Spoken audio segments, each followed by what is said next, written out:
Good morning, everyone. Welcome to the First Nations information session on the BC Emergency Preparedness Strategy for Food Security Engagement. My name is Casey La Rochelle.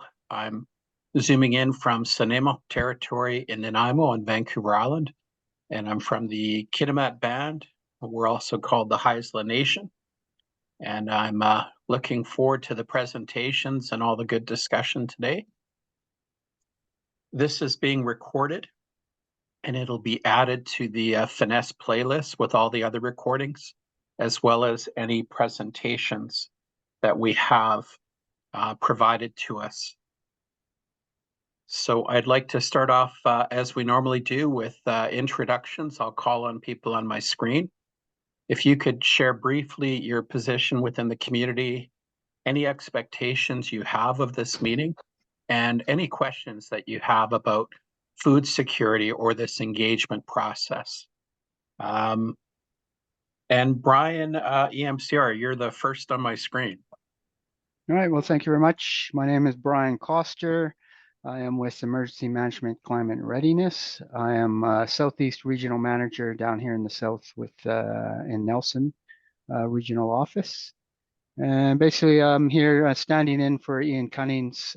He's asked me about 30 minutes ago to step in, so if I fumble a bit, don't laugh too hard.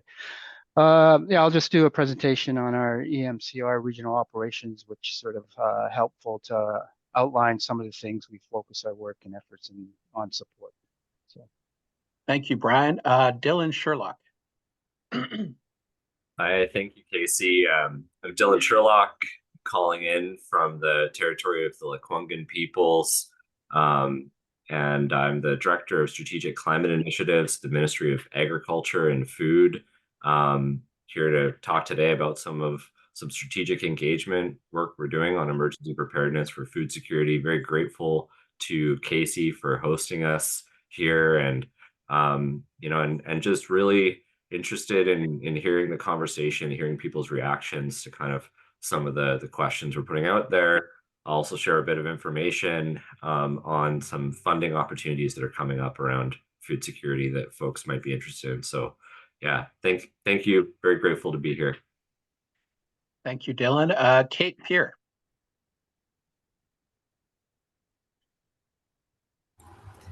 Hi, I'm Kate.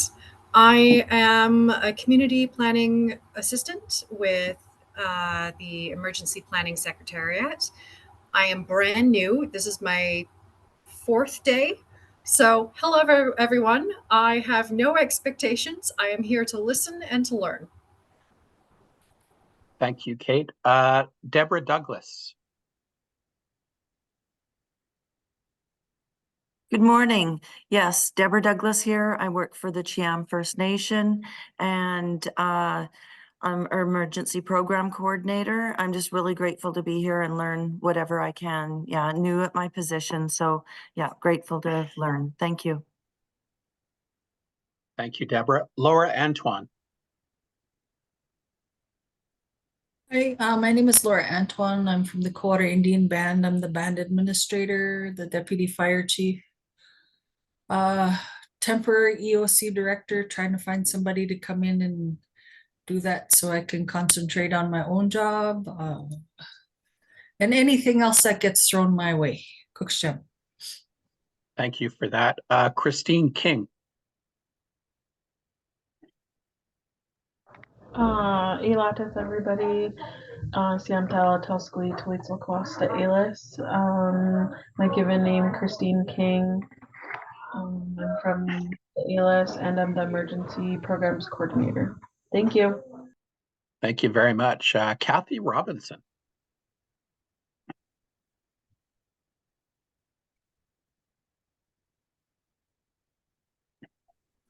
Hi, good morning. Kathy Robinson, Emergency Program Coordinator here at Hartley Bay, Gig-Gap First Nation. Good to see you. Dennis Palmer. Morning, everybody. Dennis Palmer.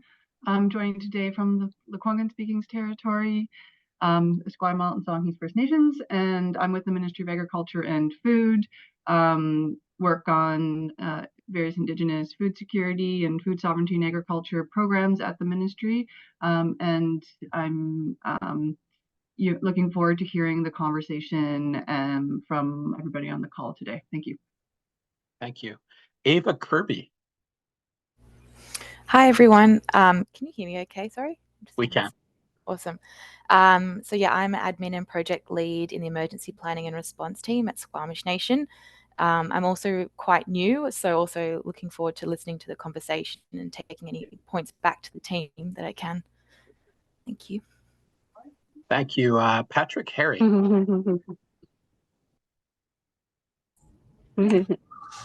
Good morning, Patrick Harry. I'm an emergency preparedness technician with the Sequim Health Caucus. I'm gonna go back then. Thank you. My main goal is to get people from up there. Sorry, Patrick, I think we lost you there for part of that. I don't know if you have bad reception. Patrick Harry, I'm an emergency preparedness technician with the Sequim Health Caucus. Glad to see everyone today. Thank you. That's so much better. Breezy Webster. We're pulling all of those right out of there, right? Breezy Webster, EPC for Squaw. Sorry, my internet may be lagging. We just had a power outage for Chilliwack and Rosedale. Good to see you. Erica from OIB. Hi, Erica Louie from the OCS Indian Band. I'm one of the emergency team members. We are just preparing for the 2024 season, appointing members to assist with any emergencies that should be coming forward. Thanks. Thank you. Lily Yumagulova. Sorry if I got that wrong. You got that perfect. Thank you so much, Casey. My name is Lily. Really grateful to be here. I'm joining from the Sinaiaks territory, from a small village known as Slocan today. I'm here as a facilitator for the session that's to come later. I'm from Preparing Our Home program. Thank you. Thank you. Jenny Freeman.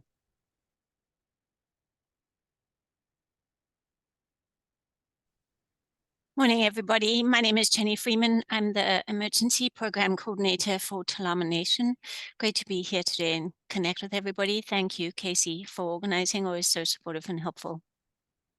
Good to see you. Kristen Lahar. Hi, my name is Kristen. I am the Food Sustainability Coordinator at Williams Lake First Nation, and just sitting in to learn about all the food security initiatives that are going around across the province. Thank you. That's great. Bruce McDonald. Good day, folks. Bruce McDonald from Lejac-Kootenay. Just sitting in here today to see what's going on here. Thank you. Oh, you're very welcome. Roger Starrett.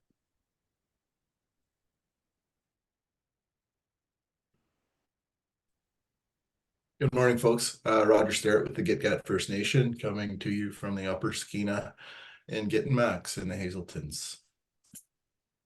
Thank you very much. Zach Nanji.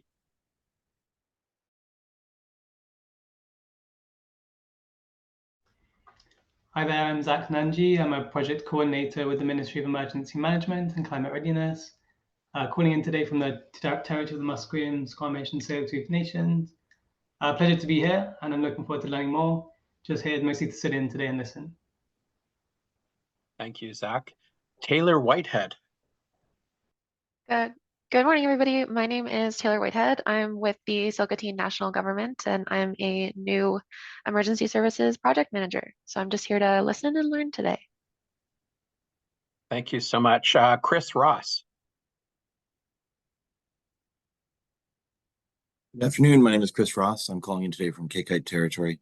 I am the training and exercise specialist for the Health and Emergency Management team for First Nations Health Authority. Thank you for the invitation to be here today. Good to see FNHA here. Zaina West.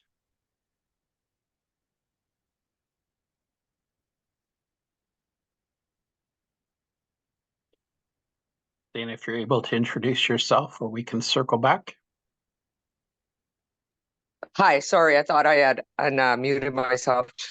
Saina West from Moachut Muchalat First Nation. I am their emergency preparedness manager.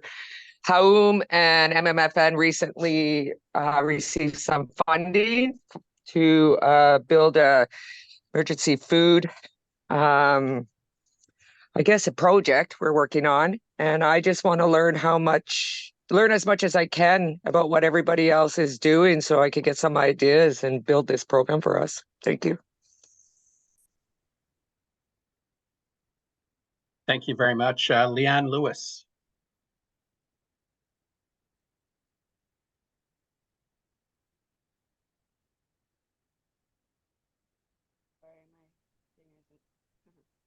Good morning, my name is Leanne Lewis. I'm the admin coordinator with First Nations Health Authority Health Emergency Management Team. Sorry, Leanne, I don't know if it's just me, but you were super, super faint. Can you hear me now? Just barely. You could always introduce yourself in chat as well. That would work. Thank you very much. Travis Abbey. Yeah, good morning. Can you hear me there, Casey? Perfect. Yeah, good morning, everybody. Travis Abbey, Emergency Program Coordinator for Skeetchison Indian Band. Just looking forward to the whole conversation around food security for sure. It's a bit of a new one for me, so thanks. Thank you. Ian Foss.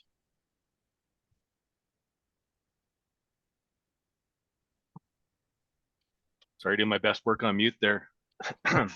Yucky soda. Gunla Chish Casey for these meetings. My name's Ian Foss. I'm the Acting Director of Reconciliation Initiatives at EMCR.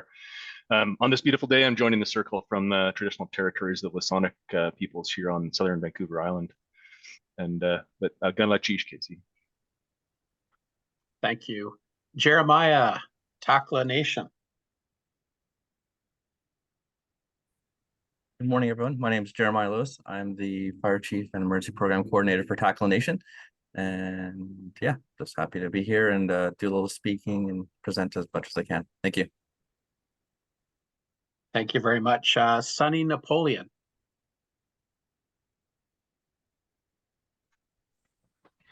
Hello, Sunny Napoleon from Tlisket Nation and Estalium Territory, and I'm just happy to be here to listen in and take in information. New EPC for my community. Congratulations and good to have you here. Harold Aljam. Good morning, all. Harold Aljam. I'm the Economic Development Officer for Coldwater Band, but also participate with the emergency services programs we have and need at Coldwater. I think we're going to use it this year. Thank you very much. Dakota Castangue. Hi. Thanks, Casey. Yeah, my name is Dakota Kastange. I am from the Saptaway Cree Nation from Manitoba, and I am a community support assistant with the Emergency Planning Secretariat. Thank you. Michael Sudfield.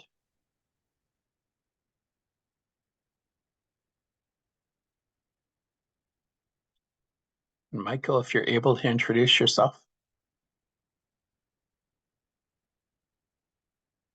We can circle back. Nanine Bjornsson.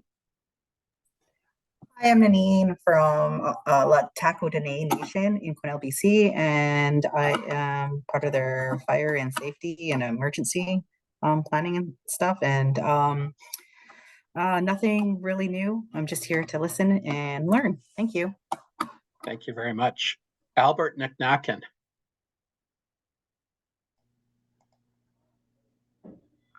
Hello, everybody. I'm from Haklip First Nations. I represent Haklip First Nations, but I am Lake Witoke First Nation from Campbell River, and I am going to be the new Fire Smart and EPC coordinator for our nation. Good to see you.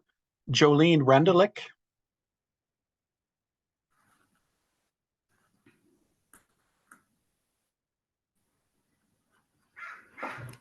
From Chalath Band. I'm the community safety coordinator, and quite the wildfires. So food security has been an issue for us. We've been handing out quite a bit of food. So glad to be here. Thank you. Thank you. Excuse me. Robert Cosma. Good to see you, Robert.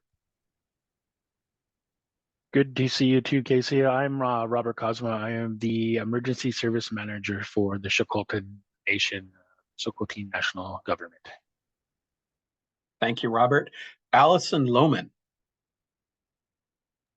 Good morning, Casey. Allison Lohman with Finesse, Preparedness Department. We specialize or support in HRVAs, emergency plans, EOC training, and tabletop exercises. So if anyone needs to reach out, I'll put my email in the chat. Thank you. And is there anyone that wasn't able to introduce themselves or their questions or expectations of the meeting? Just jump in now, please.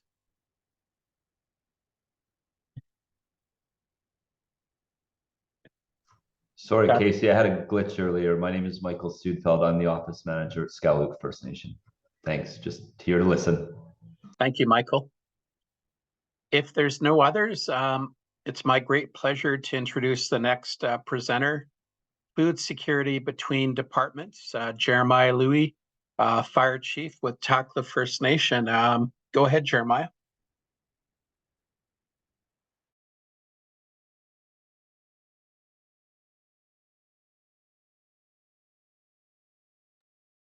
Okay.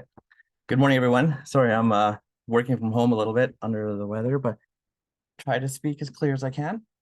So my name is Jeremiah Lewis, and I'm working on some initiatives for food security with Takla Nation. Part of working with this idea, and is part of working with a group called Preparing Our Home. Sorry. And oh, sorry. The idea was that with the disasters accumulating year after year, the effects are starting to be felt with food security in a lot of our communities here across the province, right? So the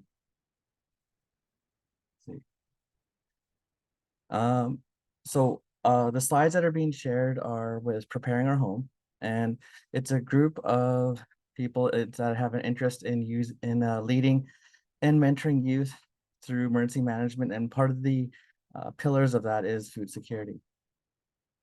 One of the things that we've been dealing with this is that we're also tied up in the response. We're kind of starting to leave youth behind.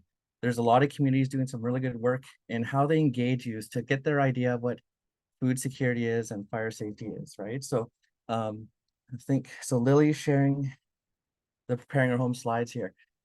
These are from different communities, and a lot of these people can speak on it for themselves as well. I'll speak to Takla Nation. When we start working interdepartmentally on food security, we start looking at some of the departments that are already doing something. So we have culture and language, and how do we build our emergency response into that? So when they go do the food harvesting for youth, say salmon in the spring, we look at how to preserve it in a way that it can be used during a disaster. One of the primary uses of food during a disaster is actually bringing the food with us as part of our grab and go kits. We know that a lot of elders are adversely affected during evacuation, and these types of kits, they really do go a long way. Canned salmon, canned moose meat, dried moose meat, those are the things that make a very difficult situation a little bit better for our elders. They bring that with them. It can't be all Denny's, and it can't be, McDonald's or these other places that accept these EMCR food vouchers, right? It's not feasible. And I've been hearing a lot of First Nations are really going into that type of response model. And, we can honestly say it's going to be the best thing for elders and for youth to have that little bit more of home. Try to remove what these mass evacuation centers look like and still have them representative of the community that they're that they're leaving. With interdepartmental work on food security, Takla Nation has a guide and outfitting business, or in a tourism business, right? So that department, with what the work that they do, they usually have meat and fish and everything else that comes with it. The guests that come to these camps and lodges that do the work, they can't take it. So we have an agreement to ensure that there's a zero waste policy involved in any of the harvesting from the guide outfitter that Takla Nation owns and partnership guide outfitters adjacent that work in the Takla Nation territory.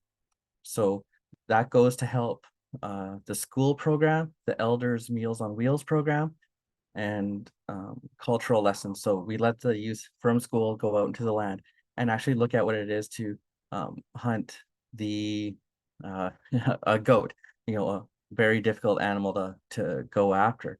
But it's incredibly rewarding for elders to get something that is not as well prepared and not as easily attained.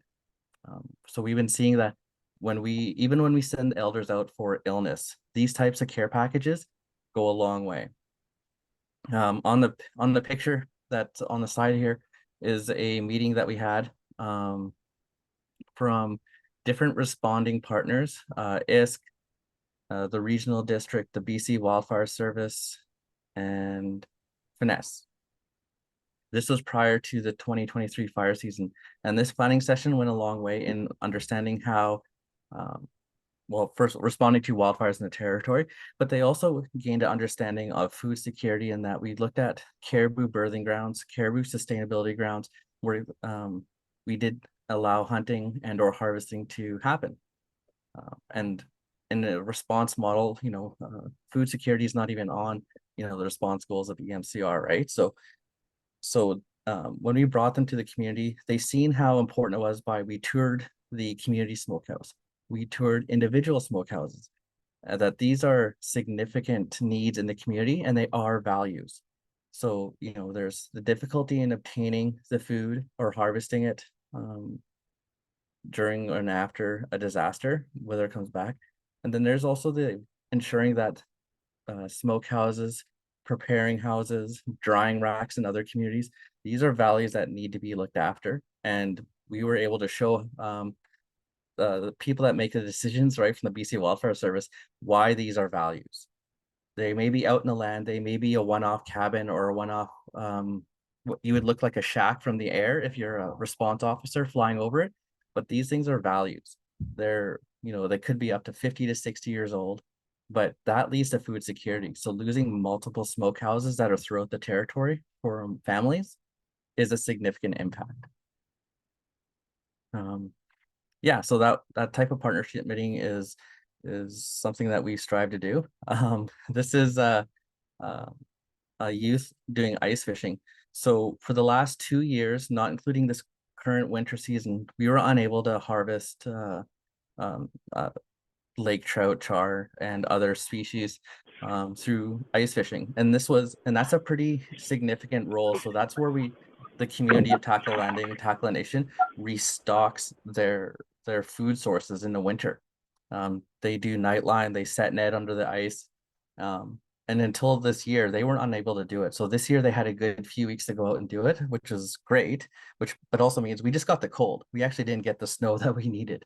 And the idea that a lot of youth would go years without being able to go on the ice and understand how to harvest fish food sources and the needs that they have there. It's great for the school program. They were almost out every day checking nets with elders.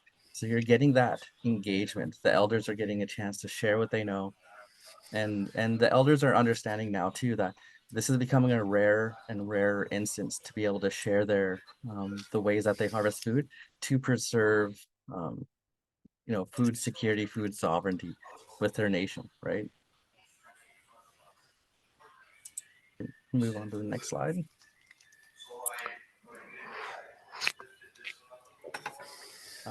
So this slide will just ask a question on some of the participants in today's meeting, what challenges, opportunities, and wise practices come to mind when you think about food security and emergency preparedness in your community and region? Just to open it up, what it looks like, who do you have to work with? A lot of isolated First Nations start looking at that they got to work with the rural centers. For instance, Takla Nation, we have to start working with Fort St. James. We're considered an end of the line type location that if supply lines are affected, we're one of the first ones to start feeling the pinch, right? It just stops going from Prince George and going out. So now we have to work with suppliers in Fort St. James. It is to look after your community, but you also have a number of outlying communities that rely on your food sources. So how do we increase that stability there for if it gets to the worst case scenario? Say the atmospheric river that happened a couple of years ago, that cut supply lines so severely. It was difficult to get milk, and some basic vegetables up into the end of our line, right? It basically stopped at Prince George and it wasn't being shipped out any further. So just something to think about there.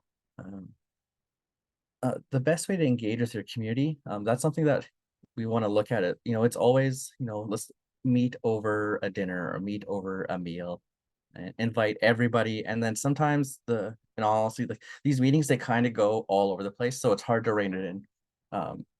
A lot of times with Takla Nation, we found that meeting people where they are. So we meet the students in school. We kind of mix it into their culture program and we give them the chance to speak in their space.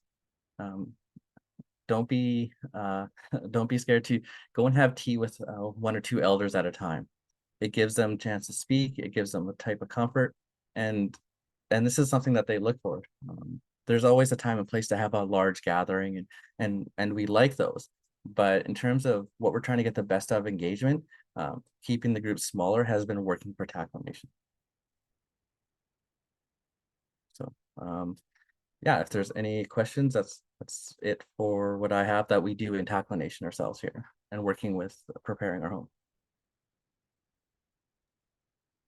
Thank you very much. If people could raise your hand if you have a quick question, and we can always circle back and ask questions again overall.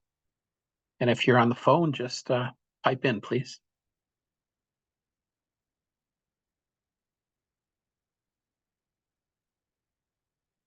A really super quick question I have, Jeremiah, is how do you get to your nation, just so people that might not be familiar with where it is?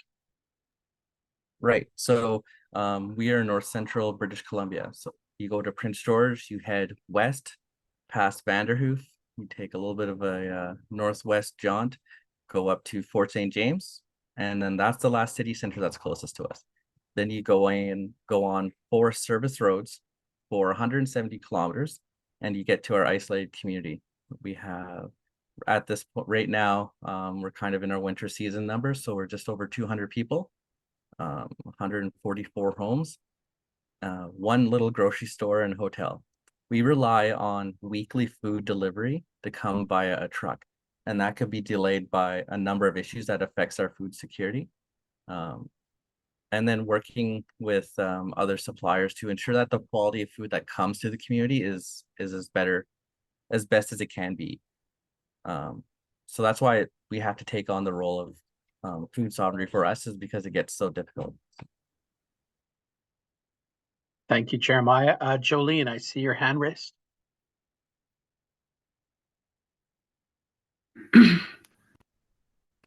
Yeah, we found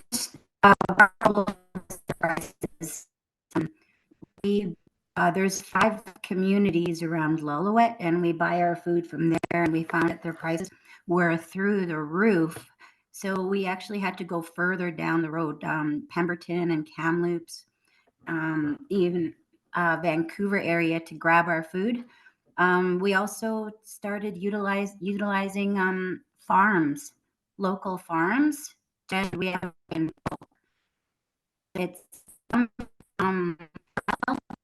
fire was 16,000 hectares, and it took out our berries.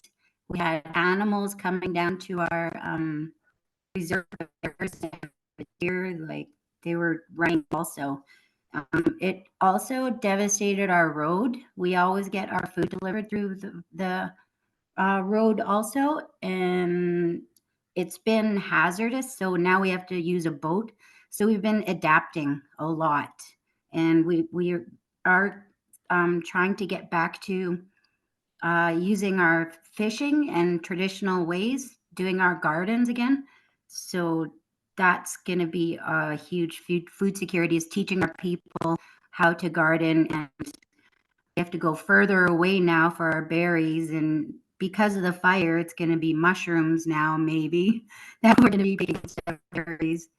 So it's a lot of adaptation, and it's nothing near what you're going through, but it's a different kind of issue. But it's a lot of good info.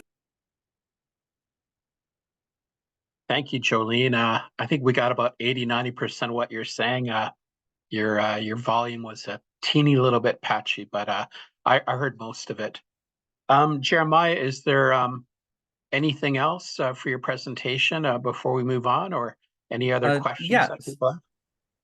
I think like to Jolene's point, we're at a point now for food security. This is a wider spread event due to the wildfires, right? We're talking some territories and some nations having over 100,000 hectares burned.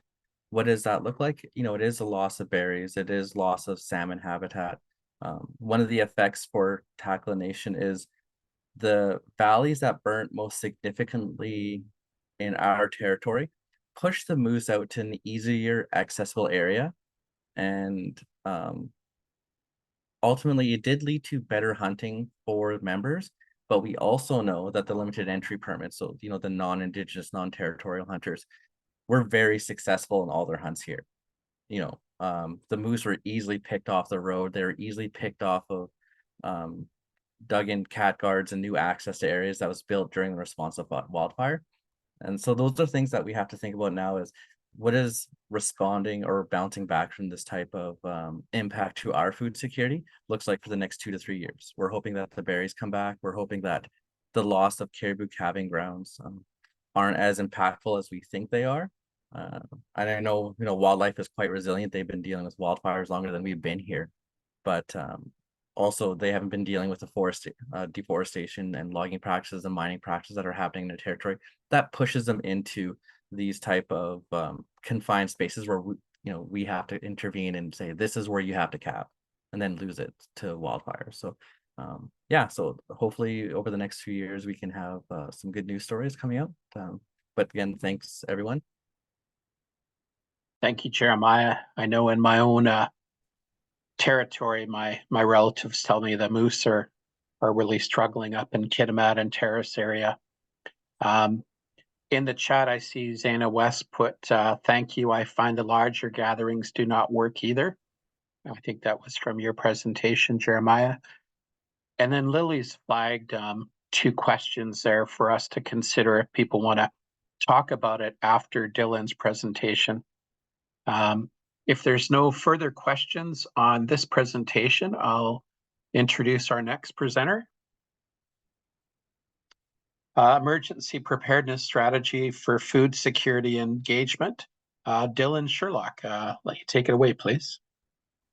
Well, thank you so much, Casey. And so I also have some slides. I apologize too if I'm a little hoarse. I'm just recovering from yet another bout of cold. And I feel like that there's been a number of these kind of running through all the families and folks that I know lately. So I'll do my best to try to speak clearly, and if anything, hopefully this will just sort of slow me down and make sure I'm speaking at a good pace, because I'm known to be a bit of a too fast talker sometimes. So I've got some slides to share. I'll just pop those up and hopefully let me know that they're showing. Good to go. Great. So, and again, I just want to thank, or not again, but I want to thank Casey for hosting us, and Jeremiah for really setting the stage of kind of showing the experience of his community and all of the amazing work that they're doing there is just such a great encapsulation of how complicated this issue of emergency preparedness and food security is, especially for communities like Jeremiah's, but also how much resilience and how many solutions that there are from leaders like Jeremiah and other leaders in his community, and from other folks on the call. I'm sure we'll have more to share as we go further into this conversation. So before I dig into talking about sort of the strategy and the engagement that we're going, I did want to just put up this slide for a minute. I think my colleague Dennis Palmer introduced themselves earlier, and they could answer some more questions about it. So we'd be happy to chat with folks more about this. But I did want to take this opportunity, since we had all these folks on the line, to let you know about a related funding opportunity.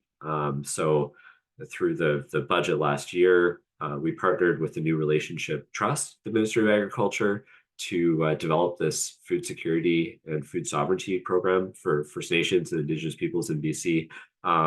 It's a pretty exciting program. It's the largest single food security program in BC history, to my knowledge.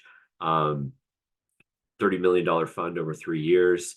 The intake for this coming year is coming up on May 1st. There's some information in there about the two streams. So the stream 1 is for planning and design of a food security project, up to $150,000. And the stream 2 is for implementation of a project, up to a max of $250,000. There's pretty wide eligibility. I think kind of everyone on the call, in terms of the organizations that you work for, would be eligible. If there's food security projects that would support kind of emergency preparedness and food security, or just food security generally in your community. If you go into the New Relationship Trust website, you can learn more. They also have an email address, fs@nrtf.ca. It's an Indigenous-led, if you've never worked with the NRT before, it's an Indigenous-led organization governed by First Nations in BC, created through a provincial act and trust, I think a decade or two ago, very, very responsive and great organization to work with in terms of getting funding. And things have been set out in this program pretty broadly, so that it's really kind of seeking Indigenous-led solutions and not really prescribing, it has to look a particular way. So I'm sure when we get into Q's and A's and stuff later, my colleague Dennis would be happy to answer questions about that. But I just wanted to highlight it because it's a really great opportunity. I think we kind of expect that the funding will go fairly quickly. From once it opens in May, it'll kind of go, I think, until funds are exhausted. So if there is of interest, that May 1st window, I think, is something to be aware of.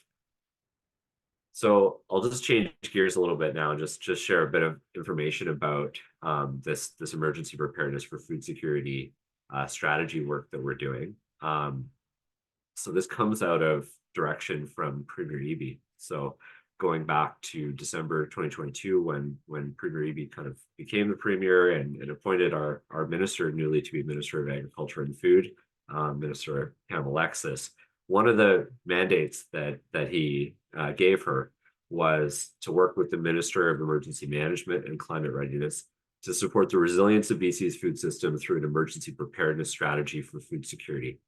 I'll also note too that there's another mandate around working with Indigenous peoples on their food security needs that's embedded in there. And it's all part of a broader kind of shift, I think, in terms of what our ministry is being called on to do, to play a bigger role around food security, and a much bigger role than we have traditionally around working with First Nations on First Nations food security needs, which I personally, I'm pretty excited about that work and kind of what's happening in here and some of the commitments being made around it. But I also acknowledge we're kind of new in this space and we're building relationships, and there's a lot of work to be done in kind of fulfilling these new political directions and mandates on us, that it's beholden on us to spend real time working to build deeper and stronger relationship with First Nations across the province. So that's kind of our political direction of where we started from. And right off the bat, we were very lucky because in that 2023 year, there was a bit of a surplus, and there was opportunity for us to kind of pitch to put together some funding ideas to really do some action that would be more kind of on the ground action right off the get-go. And that's where that new relationship trust funding envelope that I just talked about came from, as well as there was a number of other funds around food security and emergency preparedness generally. So it was a very exciting, I think it was over $150 million worth of kind of food supply security related things for First Nations and farmers, and kind of trying to build more food security within our own province. But when we went to ministers, we said, we still have this mandate, what are we really doing here? And the direction was, well, we're building a long-term plan around the resilience of our food system in BC, and we have to take time and have kind of real conversations with folks to build out what that looks like. And so the direction and kind of the way that we're going forward with this is we're really in this year in a listening and a learning mode of hearing from people across British Columbia with experiences around emergency preparedness and food security, which I think is a lot of people on this call possibly. Hearing from First Nations about how this intersects with kind of their rights and the relationship that they have with the land. Hearing from farmers about how emergencies are impacting their ability to produce food. Hearing from other people involved in the food system. And so there's a lot of different ways in which we're going about doing that. I'll share a slide towards the end just about kind of what that looks like. And that's really our focus right now. It's not to kind of go out and say this is what this plan should look like, but really listen first to how people have experienced food insecurity in relationship to emergencies, and what we can do about it moving forward, what people's ideas are. And then going into 2025, our marching orders will be to actually really take that and start building out a strategy. And one of the questions I want kind of in the back of your mind, I think Lily already put that in the chat, is, well, what does it mean for us to go about, especially with First Nations, to do that in a good way? And what does a good way kind of look like for building out a plan? So just to give a bit more kind of sense of what the scope is of this, what we've done in this kind of building out this listening and learning kind of engagement is we've themed up kind of 4 themes that kind of come out in all of the past reports and past emergencies around this issue. And the 4 themes are, I'll go kind of counterclockwise in here, from emergency food access. There's basically this, the question of, when bad things happen, can we feed people? Can we get food to people who need it? And in all the various ways that looks like for people kind of within their own community, but food supplies are cut off, for evacuees, being able to access food. So that kind of basic kind of access to food, especially within the emergency event. The next one is the food supply chain. So that question of, can we move the food? Can we get these supply chains? Or do the grocery stores run out of milk? What actually is moving? 2/3 of the food by volume that we consume in British Columbia comes from outside of here. So we're very vulnerable when these supply chains are disrupted. And so that's a whole theme that we're looking at. Then I think there's an entire theme, and we've kind of identified that, especially with the levels of kind of distinct interests and needs and vulnerabilities and solutions, that First Nations and Indigenous peoples needs to really be thought about as its own pillar and theme kind of within this work.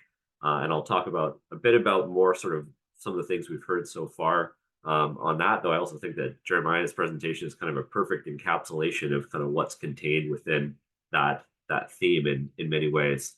And then the final theme is around food production, and that question of the people who are producing food in British Columbia, when they're being some of the people most impacted by disasters hitting farmland and other ways that food is produced. And how are we helping that food production capacity keep on going and being resilient to all these disasters that we're facing? Now I just have another slide to just sort of expand on the kind of First Nations and Indigenous peoples and this kind of concept of Indigenous food sovereignty within that of, but really to take this lens of when we look at these other kind of concepts of emergency food access and the food supply chain and food production, what are some of the ways in which we're hearing that is distinct in a First Nations context? And so I've got a bunch of bullets on here. I won't necessarily read them all in here, but just to highlight, some of these things. I think many of them were highlighted just in Jeremiah's presentation, but I'll highlight some other things, such as kind of how many First Nations communities we've talked to have really emphasized the importance of having kind of like hamper programs or things where they're bringing food, especially to elders, other people in need in the community, and kind of organizing that capacity in the food supply chain. Talking to First Nations communities in remote areas, we're taking action to stockpile food, stockpile emergency supplies, stockpile traditional foods, and have that be part of their emergency plan. In that food production context, and I think this is, we talk about, heard a lot of kind of Jeremiah's discussion about caribou, other people, I forget who, sorry, who was talking about berries being impacted by wildfires, but this lens of ecosystems being part of this bigger frame where we talk about food production from an Indigenous perspective, that we need to take this broader lens of the places that food's coming from and the values that need to be protected around it. And what do the solutions look like to do a better job valuing these things? And I really love kind of what Jeremiah was saying about the just getting the government agencies to understand these important kind of assets to the community, these values to the community around food. So that's just just a kind of a quick overview to clarify kind of the scope of what we're looking at as we're kind of conceptualizing this question around emergency preparedness for food security, what it means. And then I also want to share a bit about our engagement plans before we get into the discussion. You kind of get a sense of who are we talking to, what are we doing, and where are we going with this. So over the last 6 or 7 months, we've been doing some early engagement with other government agencies. We've been going to some Indigenous partnership tables. We've been talking to a few key stakeholders, but just really trying to help us understand the issue a bit better and make sure we're going about asking questions in a good way. And then over the winter, we've started a process of kind of slowly doing outreach to First Nations and Indigenous groups through a bunch of different channels. And we've been very grateful for all the help that we've gotten in that with the Preparing Our Home group, and the way that they've been an amazing convener of conversations, really getting different Indigenous perspectives and helping guide our thinking about the issue in a First Nations context. And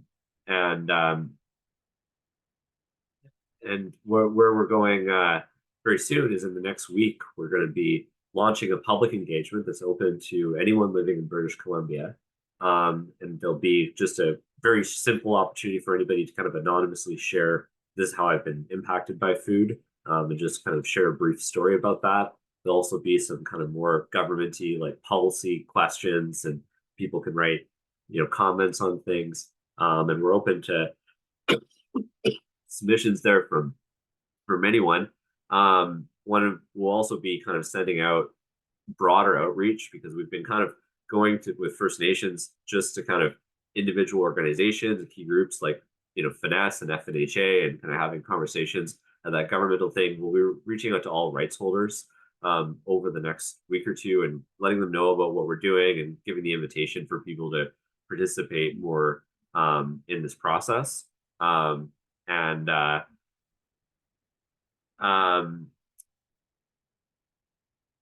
one of the things that I'll just sort of emphasize is that we're we're not trying to rush to some kind of predetermined conclusion here. This really is kind of focused on listening and learning and getting guidance around how we kind of shape what this strategy should look like. And we're going to have an 8-week kind of engagement up for kind of the public at large, but we really want for the people who are the partners, for the First Nations right holders, for the folks involved in this is about building an ongoing relationship, not about us just kind of knocking out some documents on a condensed timeline. So just wanted to kind of make that clear. We'll be looking to kind of wrap this up and and then be able to kind of have some what we heard documents that we share with partners and kind of reflect on, and then come into actual, like, what are the actions? What do we do? What's the money that we can kind of leverage to, advance the things that we've heard from people are priorities? That'll be really the work that we head into over the next year and a half. So that's kind of the process that we're headed down. I hope that's a helpful overview and kind of can help frame up those questions that Lily has already shared in the chat. I'll just take the screen slides off.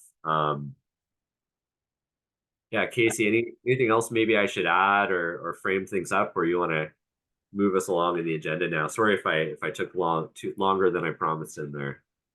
It's all good. Maybe we'll move on to questions and discussion. Jenny, I see your hand raised. Thanks, Casey. Thanks so much, Dylan. I just want to check, can you hear me okay? Yeah? We can. Okay, thanks. So both Dylan and Jeremiah, I appreciated your presentation so much because a lot of it is really relevant to where we're at with things in Takla Nation. So things like interdepartment collaboration and thinking of what Dylan was saying around eco-resiliency and really looking at different options for food security. So I'm going to mention a situation that we're kind of struggling with right now. I'm not expecting answers in this context or for anybody to address this right now, but I am sharing it in case there are other nations who have similar struggles, and maybe some discussion can come out of it. So with FireSmart, and I know one of the folks on the call mentioned that they knew with FireSmart, so I can definitely relate to the FireSmart topic. We're developing the community wildfire resiliency plan. And one of the kind of things that we need to look at with that is the region that is being covered within that FireSmart plan. So our regional district has covered all the islands in the Sailor Sea that are relevant to our community, except the Takla Nation island, Agixon.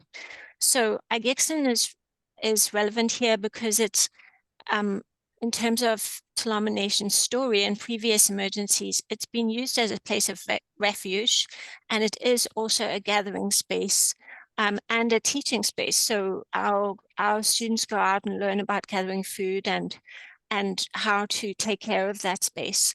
However, it isn't included in the wildfire resiliency plan because it is not defined within policy as urban interface, because we have a cabin there for the sake of, for if somebody did need to use it as a refuge, that there is a cabin there. And also when school groups go over there, it's a place for them in case it's raining or something.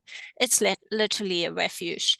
So I'm really curious. My main question is, with the intention of the new EPA and EDMA embracing Indigenous wisdom and thinking about what Dylan and Jeremiah are saying around food security, is there any scope for us to look at existing policies, for example, FireSmart, and ask for a review, to ask those policies to say, hey, I know this in previous years hasn't been included as urban interface definition, but with this new awareness of the importance of food security and possibly leaning on things like gatherings to be important to the community, can we can we include that so that it's really it's acknowledged as an important space? So, for example, that Igixon can be seen as, instead of just, oh, it's an island, there's nothing on it, that it can be seen as, well, this is a really important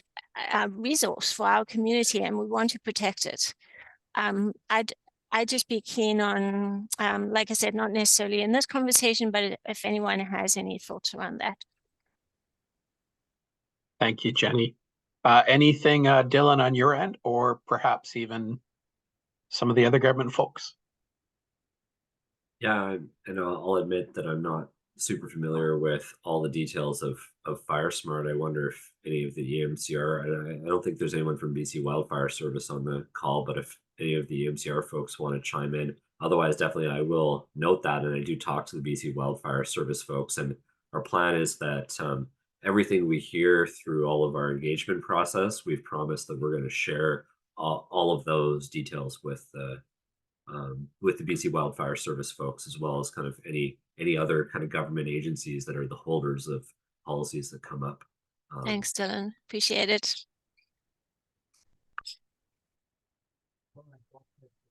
Sorry, we can't hear you. There, is that better? Perfect. Yeah, sorry. Yeah, I'll follow it with Dylan as well. Maybe reaching out to Wildfire on the FireSmart. It's in their realm to be doing that. So, but you can always, if you need more, you can always send me a question. I'll put my email in the chat box because I'm just stepping in for Ian Cunnings, and he had asked if there was any questions that get emailed to me, and I'll make sure that it gets to him. So, thanks so much. Appreciate that. Thank you for that. And in the chat, Lily put in, thank you, Jenny. This is such an important point of spaces of gathering being understood as critical infrastructure that requires protection. Are there any more questions before we move on to the next presentation? And it's okay if there's not. And I noticed we had quite a few other people join the meeting. So maybe if you'd like to quickly introduce yourself, that would be good. Dean from Comox, I saw you on the line. Do you want to introduce yourself?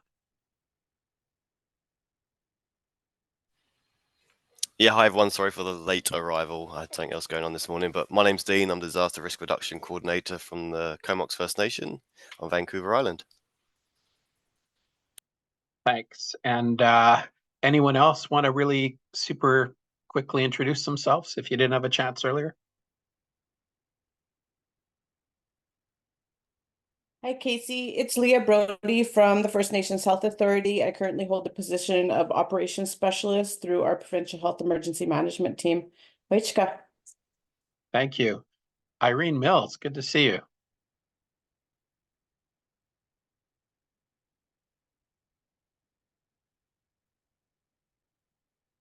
We can't hear you, sorry. You can put in the chat too if you want to introduce yourself, Irene. If there's no one else, we will move on to the next presentation. We always have funding and other supports with our two provincial and federal colleagues. On behalf of Ian Cunnings, Brian will. And Brian, in your presentation, I wonder if you can give people a super quick reminder of what types of funding would be eligible during response or recovery that are related to food security. And I'm not sure if we have ISK on the line today, but maybe Brian will start with you. yeah, so I don't have the funding in front of me. I apologize for that. It might be in the notes in my presentation, but it's something that I can see if I can get it before we finish. So my name is Brian Coster with the Ministry of Emergency Management Climate Readiness. I'm one of the regional managers here at the Southeast Office in Nelson, BC. Thank you very much for taking the time to, out of your busy schedule, to visit and spend time here on this call. So the purpose of my presentation is an overview of the roles and responsibility of the regional managers within the regional operations here throughout our 6 offices throughout BC. So sometimes our role isn't well understood, and so it's helpful to outline some of the things we focus our work efforts on supporting. So, and there will be an opportunity to ask questions at the end, but also if I cannot answer them, please send me an email. I put my email address in the chat box, and I will make sure Ian receives them. He had asked for any questions that I can't answer, that he will answer and get back to you. So share my screen.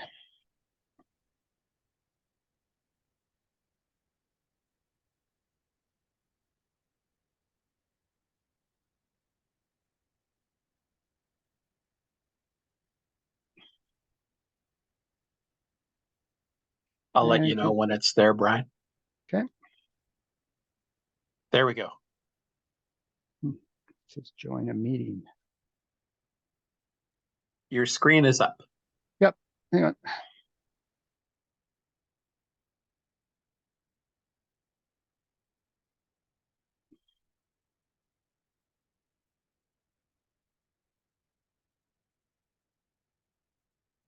Okay, so this slide reinforces the idea of emergency management, that it's a shared responsibility, and that's only strengthened through our partnerships. Now, there are various levels of supports available, and it also illustrates that no one person or organization can respond alone. Indigenous knowledge and leadership has much to contribute to the improvement of emergency management and the problem-solving strategies. So the way the province can assist communities with being prepared during disaster strikes, we can always activate, the BC emergency management structure to support the local emergency operations centers. So all of our offices usually focus on response. So at the local level, and with First Nations as well, local authorities and regional districts are required to have an emergency plan in place for high-risk hazards and are encouraged to practice it often. They have a primary responsibility for emergency management in their jurisdiction, which requires an emergency program and integrated plans with neighboring communities. So we also like to see individuals that are responsible for their own personal emergency preparedness for a minimum of about 72 hours. So, and that's usually the the home emergency kit, grab and go kit. So we encourage that people get involved with the community emergency programs. There's other partners, including NGOs and private sectors and volunteers that could help. There's the Federal Public Safety Canada coordinated federal support to our province and local authorities that oversee Canada involvement in international emergency preparedness. So together we can encourage and support each other to continually develop our emergency management capabilities and capacities.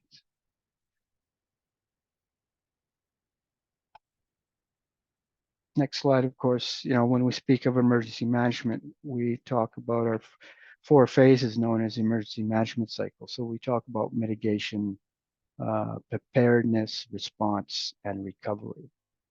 So, and at the top of it, it's like we have the mitigation and prevention. Those are actions taken to avoid minimal impacts from disasters. So this relies on local knowledge to understand the hazards, risks, and vulnerabilities of all of the communities. Some of the examples of mitigated activity is completing what they call an HRVA. So it's a hazard risk vulnerability assessment form. And that would give you a good idea of, for a community, what's your first 3 main things that could happen to the community. So, whether it be a wildfire or if you're in a hilly spot with a lot of snow. Avalanche, railroad that goes through, there might, some of these cars have pretty volatile stuff inside of them. So, you know, if it crashes somewhere near or in this community, you know, again, having a plan. Also upgrading your existing infrastructures, incorporating natural system protections as well. So for preparedness, whoops, sorry.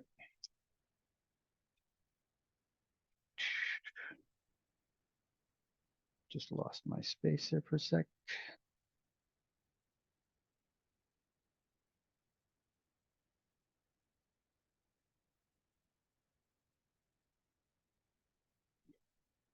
All right, folks, let me just get me back to where I am.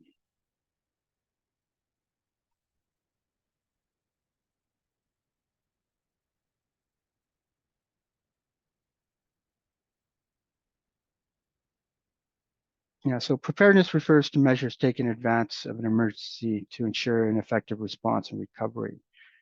So developing and revisiting emergency plans and procedures. We've seen some plans and procedures that have been really outdated, so it would be probably a good idea to update them as well. And then sometimes they're shared with the regional office, so it gives us a better idea of what you may be facing during the summer or during an event. So it helps us to be able to be better prepared to support you. Also establishing mutual aid agreements and resource inventories. Also conducting, you know, training, exercise, and doing evaluations on them. Essentially ensuring individuals and agencies are ready to respond and be prepared. So response involves actions to address direct impacts in an emergency event, immediate actions needed to save lives and protect property. This is what we do. This is what we here at the offices do and focus on supporting the First Nations and local authorities, regional districts. So response can involve multiple agencies, first responders and volunteers. And activities include, among others, like first responders, actions such as firefighting. Then we have search and rescue, we have emergency medical assistance, then we go into evacuation, site support, and agency coordination. So during a response, plans are activated to address direct impacts in an emergency event. So we try to limit the loss of life, personal injury, and property damage. We also enable leadership to take steps to respond effectively. So, emergency management plans can help communities determine their response priorities as well.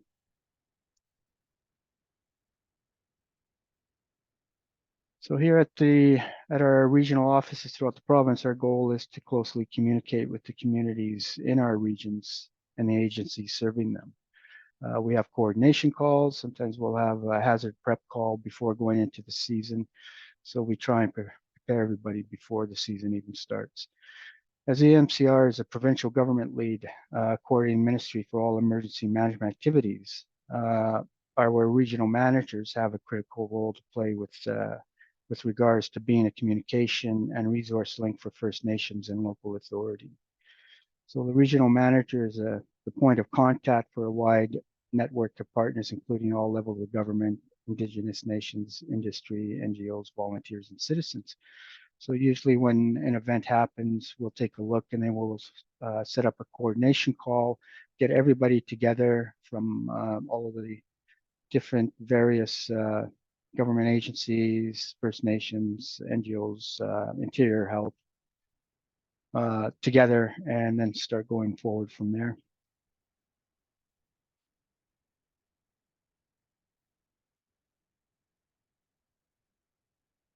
So it's important for us to develop and maintain relationships and communication with the emergency program coordinator within the First Nations and local authorities.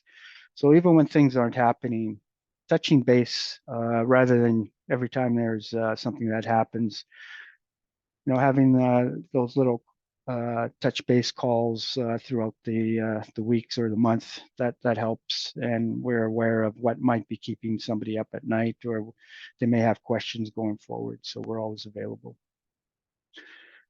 Timely monitoring and providing of information is critical. So when our partners provide information of relevance for the communities and emergency management practitioners in our offices, we will distribute that information in a broadcast email and the hosting of coordination calls, as I'd mentioned. So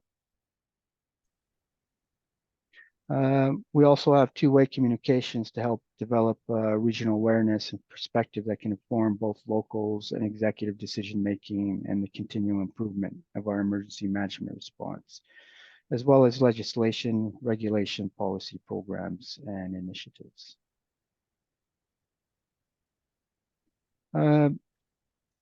So our regional operational support. So usually when an event happens, the local authority or First Nations may want to stand up their emergency operations center.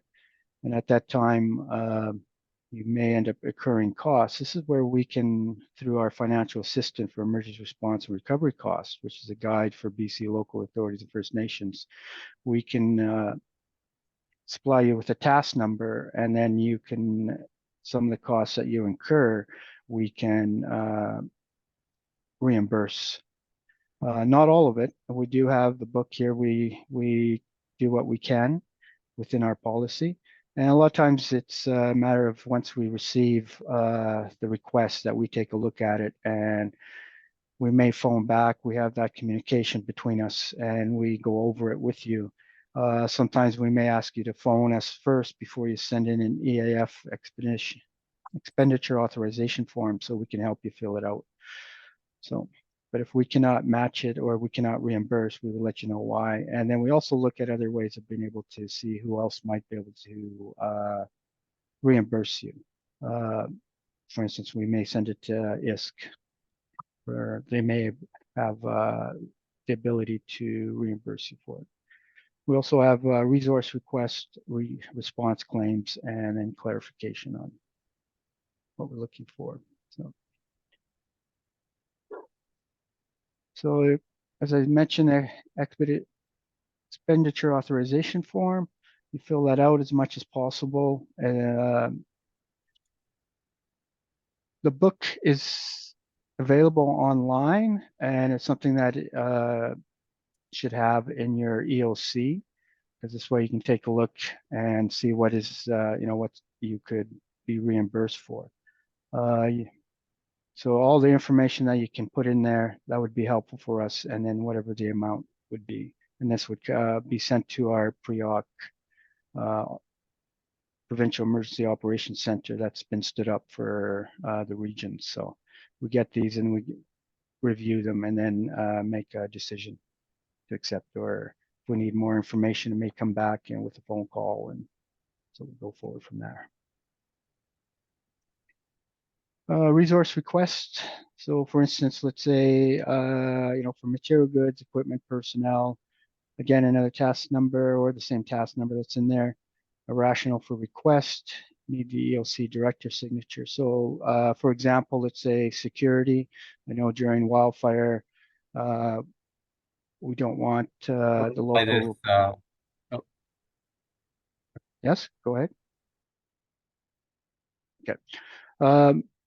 For instance, let's say security, we know that wildfire would not to have the public go into areas that have been deemed unsafe, but the RCMP or the police may not have enough people, so you may look to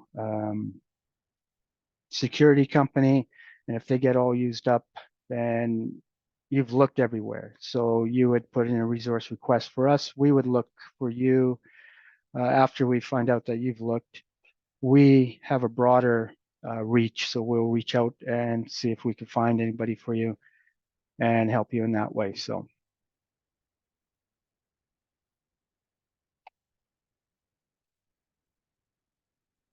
response claim. Again, document rationale for responses, expenditures, pay invoice, collect and organize documentation, prepare response claim, submit completed response claims. So at the end, it's usually, this is what you will submit once the event is over. All those expenditures, everything that you spent will be put in a response claim and sent to our office so that you can be reimbursed. So we go through these a lot after an event is finally done.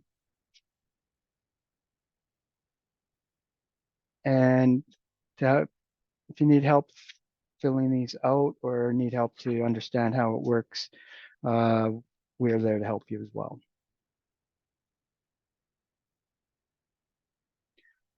We do have broadcast intrusion alert now. This is used for immediate life safety situations. So usually what happens if there's a wildfire and we know that local authorities may have, like, for instance, Voyant, which is just for their area. But if we have a larger area and we have tourists or some people that have no TV or no way of being able to receive anything like from a radio program or a mobile device, we can use a broadcast intrusion alert to send it out. So it's only used by authorizing alerting First Nation local authority, only used by authorizing alerting First Nations local authority. I just said that, sorry. Mobile app or sign up required, cannot opt out. So basically what happens is that the regional manager will work with the First Nations or local authority looking at the area. We will involve our provincial duty manager in our headquarters, and they would work on this alerting, and then it would go out in a much larger area to be able to let people know to either evacuate or to move out of the area.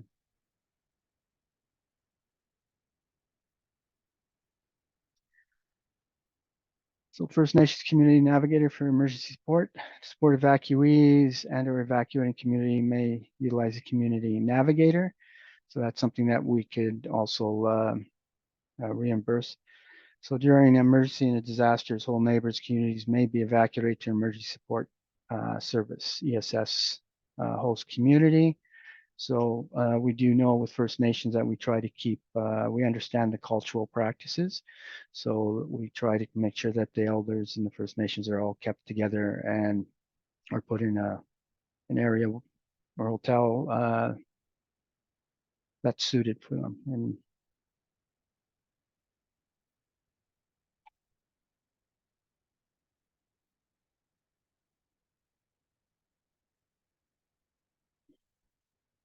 cultural activity, location support, large scale evacuations that impact an entire community may be stressful and traumatized for First Nations people. So it is important to provide trauma-informed, cultural appropriate services to lessen further impacts and to transition more effectively into recovery. So these services may be offered within or close to emergency support services reception centers. However, some communities may prefer to have a separate designated gathering space where services can be provided. We also support the delivery of First Nations health, wellness, and cultural services. A host and or evacuating community may utilize the centralized activity location support as well. So this policy provides a safe space where evacuees can gather and access cultural core services.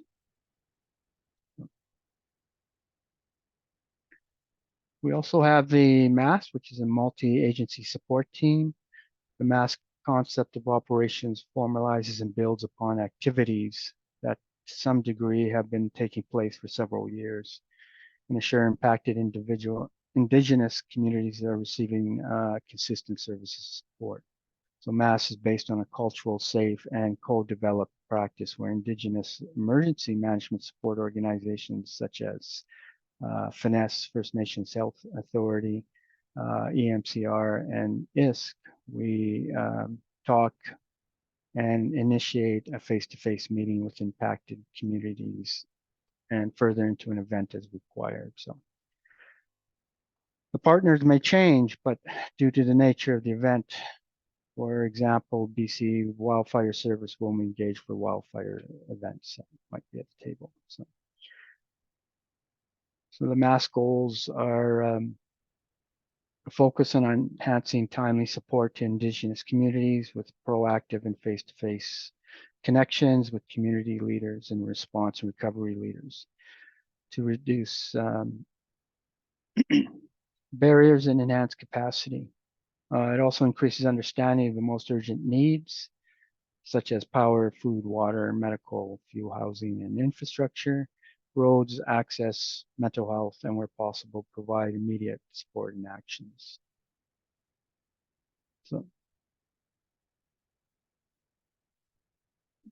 So the question came up on our last open house: when does a First Nation contact EMCR or ISC?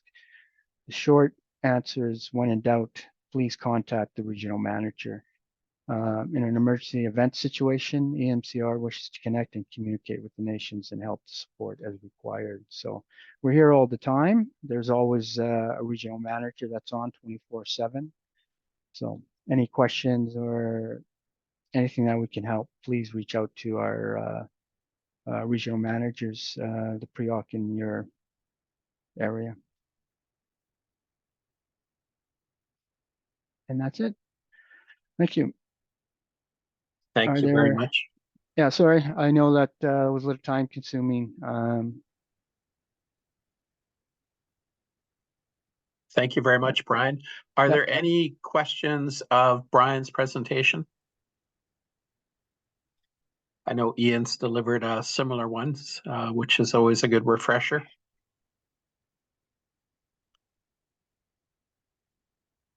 And if not, would anyone like to ask a question or share any information or comments overall on what's been discussed, including the two questions put in chat?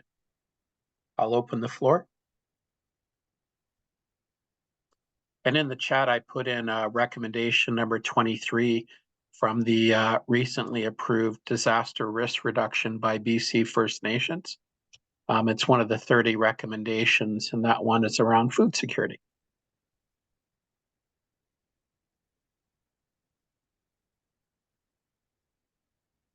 And we've had a lot of good discussion. It's okay if there's not. I'm just checking the chat again. So the two questions have been put in the chat again. Challenges, opportunities, wise practices, best way to engage with you and your community. And you can always contact the presenters on that. Dylan, I think you put your email. It's either in your presentation or if you could put it in the chat, as well as Lily, if you're seeking feedback as well in the future. And Dylan, when the survey comes out, if you can maybe flip me a note, that would be great. Yeah, thanks, Casey. We'll definitely share that. I know sometimes these emails can get lost, so we appreciate if we can get out the info, especially to the folks who are here and have a chance to think about that. And I just again reiterate, I think both Lily from Preparing Our Home and myself, we'd love to hear from you if you want to share more with us.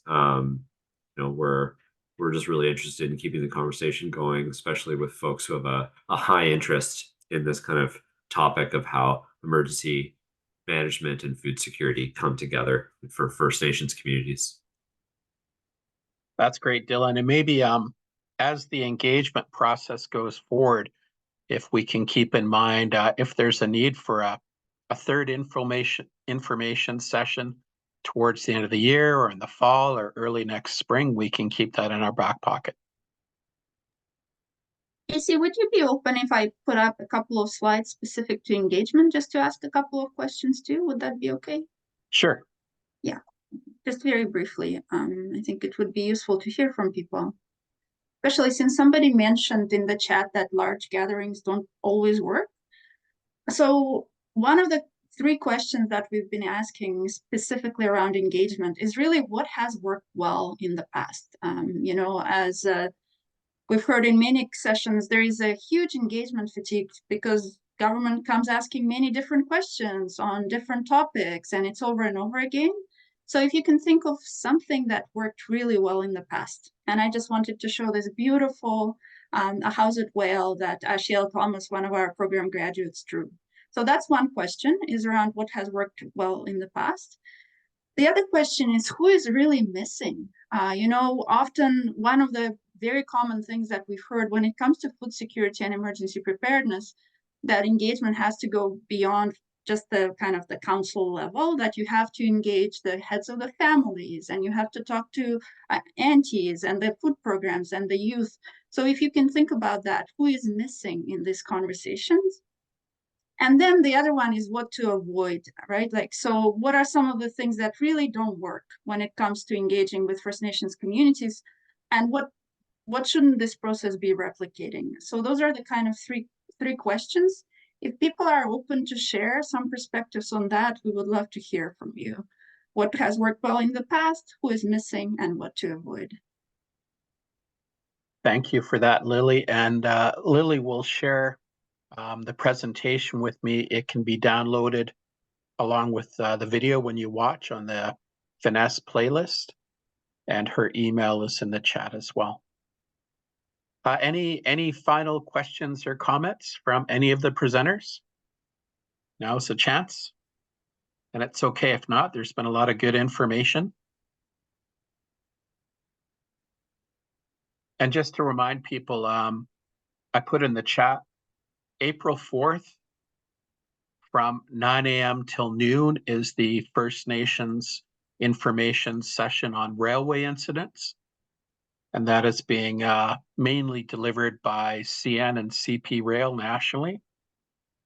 And then our monthly Tuesday First Nations Circle of Practice will be April 9th. And those are always from 10 a.m. till noon. So one final call for questions or comments, and otherwise we can reclaim 32 minutes of our morning. And it's all good. So I really want to thank all the presenters, especially community. Thank you so much, Jeremiah. It is super, super good to hear community perspectives on what they're doing, what their issues are, the challenges, successes. I have a lot of respect for the practice that communities are doing, and communities sharing with communities is always very, very beneficial. And my thanks to the government presenters and for everyone who took the time today. Have a great day, everyone. Thanks, everyone. Really appreciate it.